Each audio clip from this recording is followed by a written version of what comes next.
Fala nação, um bom domingo para todos. Estou aqui trazendo mais um vídeo no canal com essas últimas informações aí do Mengão e a repercussão dessa grande vitória do Flamengo em cima do Sampaio Corrêa na noite deste sábado.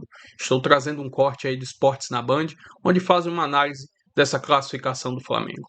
Se inscreva no canal, deixa seu like, se quiser deixar a opinião de vocês aí nos comentários e vamos com o vídeo. Agora de Campeonato Carioca, no Maracanã, o Flamengo entrou em campo. Porra, o Flamengo entrou em campo, cara, diante do Sampaio Corrêa, com receio até de disputar o quadrangular de rebaixamento do Campeonato Carioca. Que é isso? Sai disso! Mas o rubro-negro deixou a torcida tranquila, aliás, feliz da vida, né? Com uma bela goleada e garantiu a classificação para as quartas de final do Campeonato Carioca.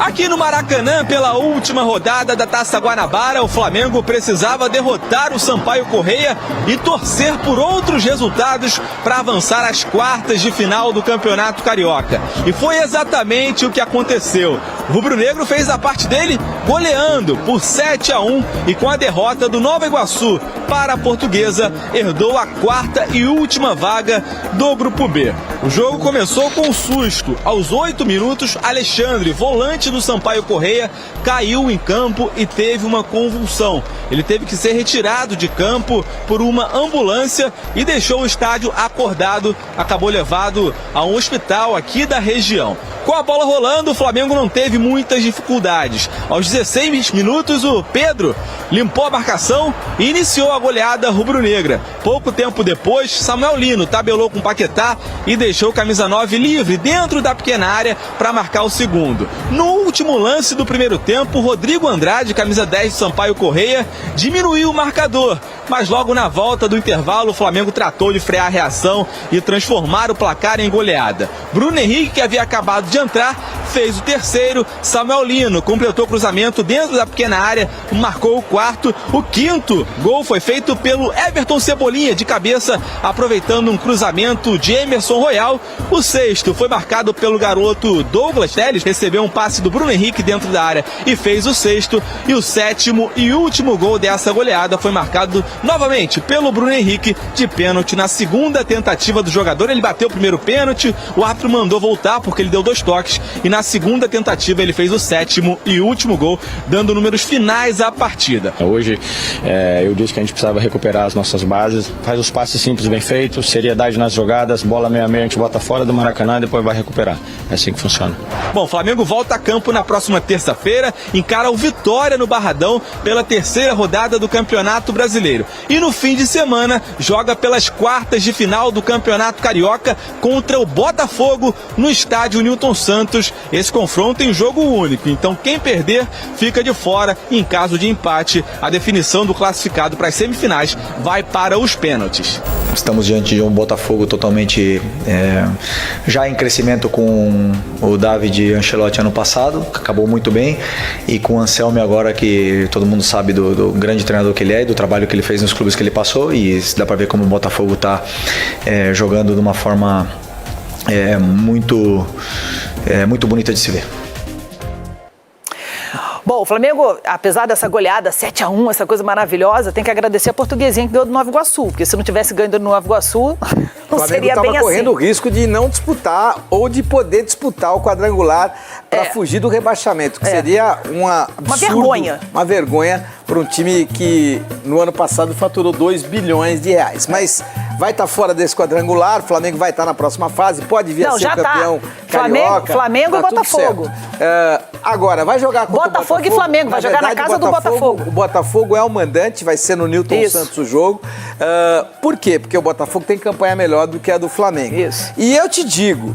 olha que você vai dizer. Eu te digo, o Flamengo tem infinitamente mais time, não precisa ser nenhum gênio para saber que o time do Flamengo, basta você ver o que aconteceu aí com as substituições de ontem. Quando você tem Bruno Henrique no banco, quando você não sabe se coloca o Everton Cebolinha, quando você não sabe se coloca o Lucas Paquetá, quando você tem dúvida se na tua defesa vai ter Ayrton Lucas ou se vai ter o Varela... o malvadão. É porque você tem muita opção. Então não sou eu que preciso ser nenhum gênio para saber que o elenco do Flamengo é muito maior e muito melhor do que o do Botafogo. Só tem um problema. De novo, a gente vai ter aquilo que eu falei, você lembra muito bem que eu tinha dito. Por que o Flamengo não é favorito contra o Corinthians? Porque o Corinthians vai colocar metade dos torcedores lá em Brasília, porque o time do Flamengo é melhor, mas os 11 do Corinthians são muito bons, e porque o técnico do Corinthians é melhor do que o técnico do Flamengo. Falei isso aqui uma semana antes. Por isso o Flamengo, para mim, não é favorito. E dei esses Não é detalhes. favorito contra o Botafogo. Agora, contra o Botafogo, eu digo, o Flamengo tem muito melhor time. Agora, o Martim Anselmi, hoje é um treinador que não é nada excepcional, mas é melhor do que o Felipe Luiz. Já tem uma trajetória de experiência que já mostrou para ele que é o seguinte, se você vai jogar com um time melhor, você tem que saber como se preparar. E outra, o Dorival deu a cartilha. Dorival mostrou a cartilha. Atenção, você vai jogar contra o Flamengo, marca baixo, 2 jogadores de velocidade e só 2 na frente. Não, mas também é o seguinte, pegou um Flamengo 4. Sem a menor vontade de nada. Mas você já viu alguém sem vontade com aquele estádio Mané Garrincha lotado? Mas faz diferença. Não, intensidade é importante. Intensidade é importante. O Corinthians pegou um Flamengo completamente sem intensidade nenhuma, com preguiça, mas você tem muita qualidade e quando você escala mal, e esse foi o caso, por quê? Porque o Pedro é um centroavante que vai fazer muito gol contra o Sampaio Correia. Agora, eu quero ver o Pedro fazendo muito gol contra o Palmeiras, porque não vai ter espaço, e como ele se mexe menos, e vai ter sempre marcação, como o Corinthians fez com ele. O que você faz? Você não dá espaço, e como ele se mexe pouco, você marca com mais facilidade. Mais facilidade. Se você põe o Plata como centroavante, vai ter mais dificuldade de marcar o Plata, porque o Plata corre muito mais, se mexe muito mais. E o Felipe não teve capacidade de entender que ele tinha que ter 2 pontas bem abertos, que ele não podia abrir mão do Bruno Henrique, que ele tinha que ter o Everton Cebolinha do outro lado e que tinha que ter o Plata como centroavante, e não o Pedro. Mas o tempo é que vai dizer. Ok, vamos esperar então para ver essa partida única, lembrando aqui pelo Campeonato Carioca, quartas de final, Botafogo e Flamengo. Muito bem. Dado é que o Flamengo não só vence o jogo, como tem a maior goleada do Flamengo do ano e também dentro do Campeonato Carioca, que foi um 7-1. Você acha, Morelli, que a situação psicológica, como a gente está vendo o jogador na beira do gramado chorando, isso afetou muito os jogadores, principalmente do Sampaio Correia, para que chegasse a uma goleada como essa? Ô Jair, se não afetou, tem alguma coisa errada com os jogadores do Sampaio Correia, né? E também com os jogadores do Flamengo. Para mim é muito claro, depois de tudo que a gente viu, que o jogo poderia ter sido mudado de data. A gente não muda a data, primeiro em respeito aos torcedores que estão no estádio e segundo porque não tem datas, né? A gente vive muito isso. Não tem datas para você mudar uma partida e reprogramar, independentemente do que aconteça nessa partida. Para mim é claro que era um jogo para parar ali com 8 minutos e para marcar uma nova data. Porque eu acho que ninguém passa sem sentir nada depois de uma situação dessa. Convulsionou, a gente lembra do Ronaldo também, que convulsionou na Copa do Mundo, antes do jogo contra a França em 98. Fez também todos os exames, uma bateria de exames, e nada nunca foi encontrado, né? Então, o Oscar agora no São Paulo, que também sofreu fazendo exames do cardio, né? Do coração. Então, assim, é que não combina com uma partida de futebol você ver um jogador novo, com toda a sua forma física, cair no campo e sofrer, né? Eu lembro muito do Serginho, do São Caetano, eu estava cobrindo aquele jogo, foi um desespero de todo mundo, porque a gente não sabia direito o que estava acontecendo, o que ia acontecer. Depois disso tudo mudou um pouquinho, melhorou, né, no futebol. Mas eu penso que sim, eu penso que o jogo, independentemente da força do Flamengo e talvez da fragilidade do Sampaio Correia, não era para continuar o jogo. Mas a gente não toma essas decisões são muito difíceis por causa de patrocinador, de TV, de torcida, de falta de datas, mas era jogo para ser interrompido e acho que todo mundo iria entender. Só para te dar um exemplo, o Flamengo nesse mês, se a gente somar todas as competições, são 4 ao mesmo tempo, né? Da Supercopa, depois da Recopa, do Brasileiro e também mais o Carioca.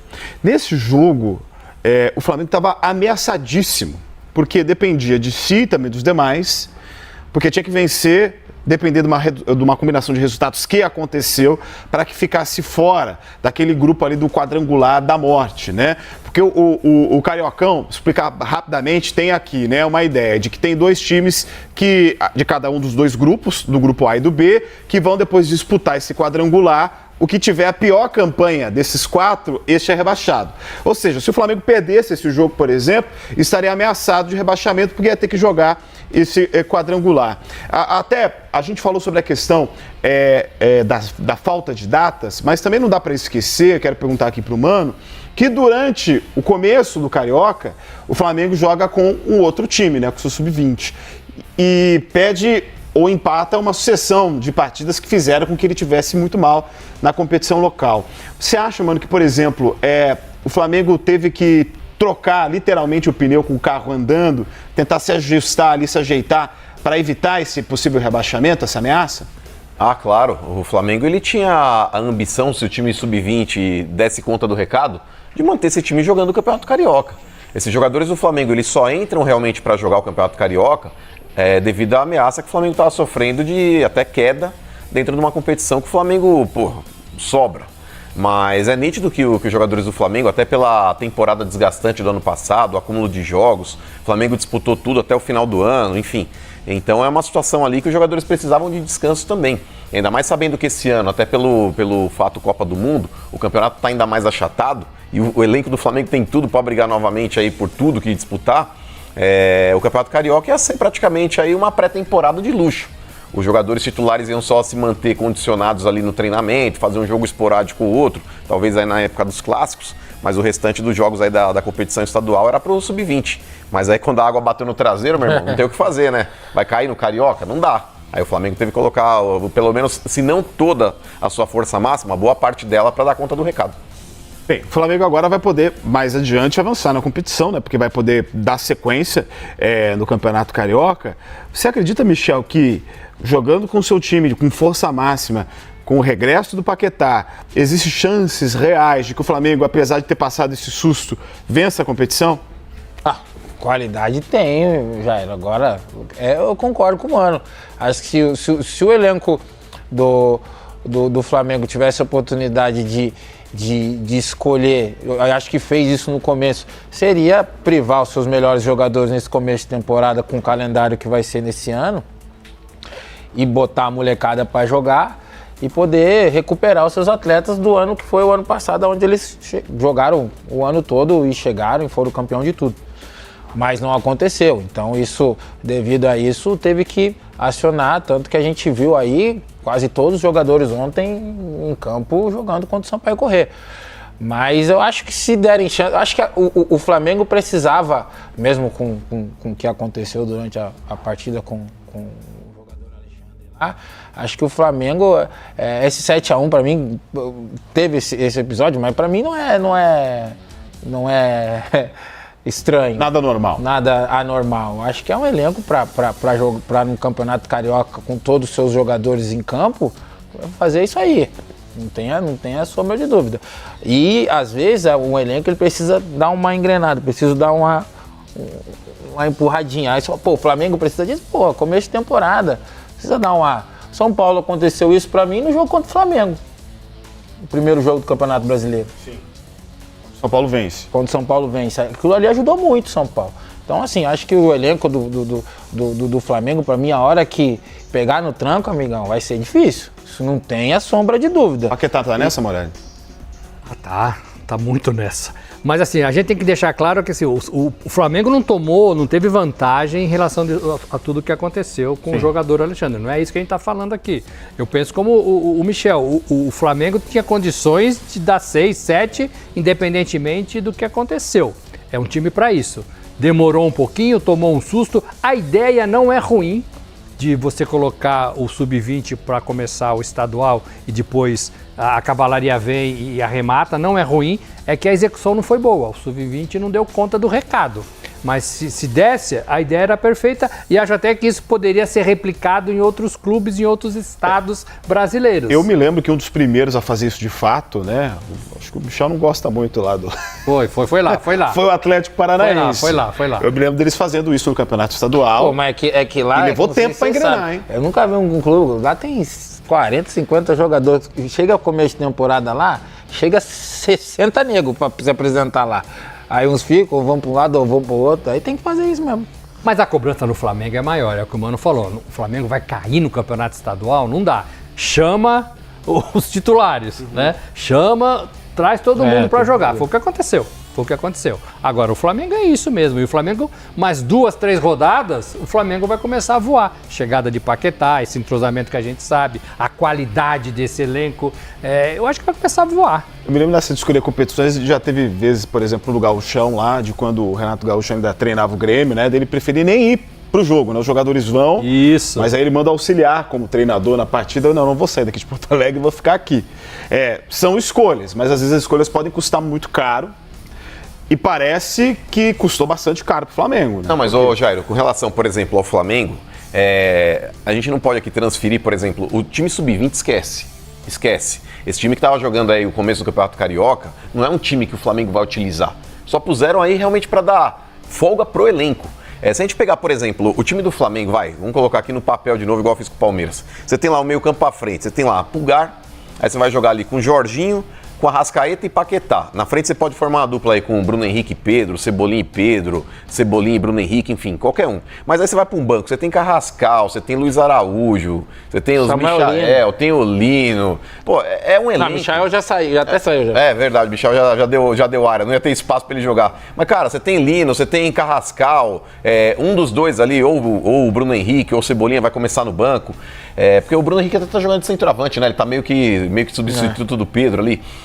Mas é um elenco muito qualificado, cara. Muito qualificado. Você tem uma dupla de defesa ali extremamente forte lá com o Léo Ortiz e o Léo Pereira. Sabe? As laterais do Flamengo ainda podem deixar um pouco a desejar. O pessoal pega bastante no pé ainda, principalmente do lateral esquerdo. Mas o Varela é um cara também que está estabilizado na direita. O Rossi é um goleiro que a torcida do Flamengo confia. É um elenco muito forte, cara. É muito forte.